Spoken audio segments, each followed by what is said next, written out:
Assalamualaikum warahmatullahi taala wabarakatuh. Alhamdulillahirabbil alamin wassalatu wassalamu ala asyrafil anbiya'i wal mursalin sayyidina wa maulana Muhammadin wa ala alihi wa sahbihi ajma'in. Okey, alhamdulillah tuan-tuan dan cik-puan, bertemu lagi kita dalam live santai Daily Fake. Kita bersiaran setiap hari, setiap daripada hari Isnin sampailah kepada hari Jumaat. Okey. Hari ni kita bersiaran lewat sikit, tak ada masalah insya-Allah. Okey tuan-tuan dan cikgu, muslimin dan muslimat rahimakumullah.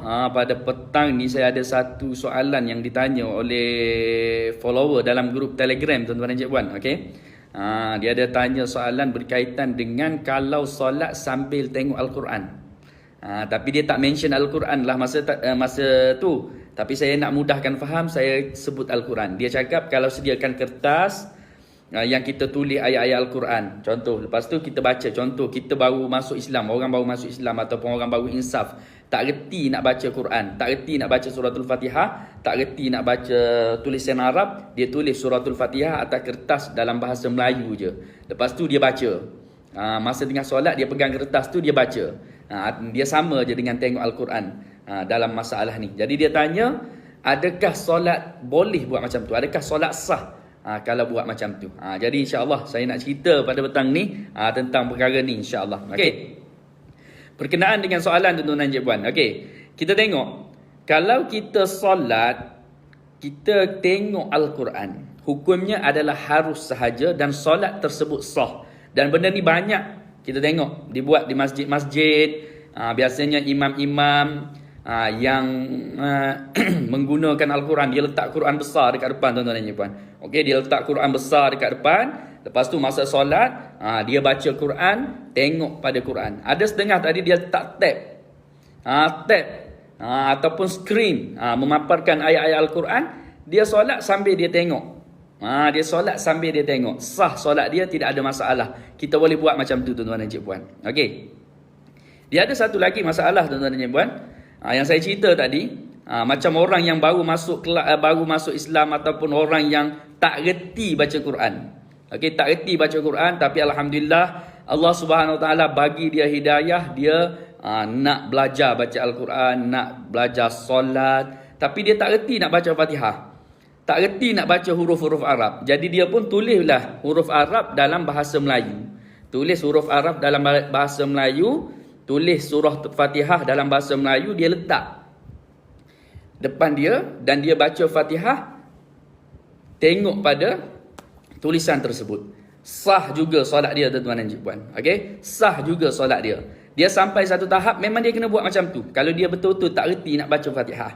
Okey, kalau talqin pun tak masuk, kalau dia boleh tulis atas kertas, dia tulis atas kertas suratul Fatihah, dia letak. Dia tulis semua rukun qauli. Bukan Fatihah saja, takbiratul ihram pun dia tulis, Fatihah pun dia tulis, tahiyat akhir pun dia tulis. Lepas tu salam, selawat atas Nabi pun dia tulis, salam pun dia tulis. Lepas tu bacaan-bacaan dalam sunat pun dia tulis. Dia tak reti langsung. Contoh, baru masuk Islam, tak reti langsung. Jadi dia tulis semua dalam bahasa Melayu. Tulis semua dalam bahasa Melayu. Dia letak dekat depan dia. Dia tampal dekat dinding yang dia yang dia hadap masa nak solat. Dia tampal dekat dinding tersebut. Dia tampal. Lepas tu masa dia solat, dia tengok situ, dia baca ikut dalam bahasa Melayu. Sah solat. Jangan baca terjemah, jangan terjemah sudah. Okey, sah solat dia, tidak ada masalah. Jadi boleh kita buat macam tu, solat kita sah dan kita boleh teruskan solat kita macam biasa. Jadi bagi mereka lah yang tak reti nak baca Fatihah, dia ada setengah orang dia cakap, saya nak solat ustaz tapi saya tak reti baca Fatihah. Saya dah belajar ustaz tapi tak reti juga. Buat macam tu lah. Tulis suratul Fatihah dalam bahasa Melayu, tampal. Saya pernah bantu ada kawan saya. Dia Islam lah, dia Islam daripada lahir lagi, tapi dia hidup, dia tak pernah belajar ilmu agama, dia tak pernah solat, dia tak pernah puasa, dia hidup dalam kejahilan, dia hidup dalam maksiat lah. Okey, tiba-tiba Allah Subhanahu Wa Taala ketuk pintu hati dia, dia jadi insaf, dia dah start nak solat, dah start nak puasa. Jadi dia pernah datang jumpa saya, dia cakap, ustaz, macam mana saya nak solat, saya tak reti nak baca Fatihah. Saya dah belajar tapi tak reti-reti lagi. Saya nak hafal susah ustaz. Jadi saya pun tulis. Saya sendiri tulis suratul Fatihah dekat dia dalam bahasa Melayu. Lepas tu saya suruh dia baca. Cakap, boleh baca tak? Dia pun baca. Alhamdulillah dia boleh baca. Walaupun ada kurang tepat sebutan dia, saya betulkan sedikit. Lepas tu, saya suruh solat, tengok je pada ayat Al-Quran yang, apa ni, surah Fatihah yang saya tulis dalam bahasa Melayu ni. Saya tulis bukan suratul Fatihah saja, saya tulis tahiyat akhir dekat dia, selawat dekat dia. Saya tulis apa lagi? Salam dekat dia. Saya tulis komplit. Jadi dia solat, dia berpandukan kertas yang saya bagi dekat dia tu. Lama-lama saya cakap tak payah hafal. Takut kita hafal nanti susah. Nak hafal boleh, bukan saya tak galakkan dia hafal. Saya galakkan dia hafal. Cuma dia kata kalau susah nak hafal, tak payah hafal. Just tengok kertas ni, solat 5 waktu sehari semalam, seminggu ingatlah. Seminggu ingatlah. Dengan automatik kita ingat apabila kita dah hari-hari duk ulang benda tu. InsyaAllah. Okay.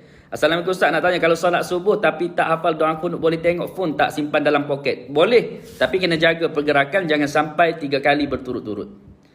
Jadi jumpa lagi insyaAllah esok seperti biasa jam 5 petang. Assalamualaikum warahmatullahi wabarakatuh.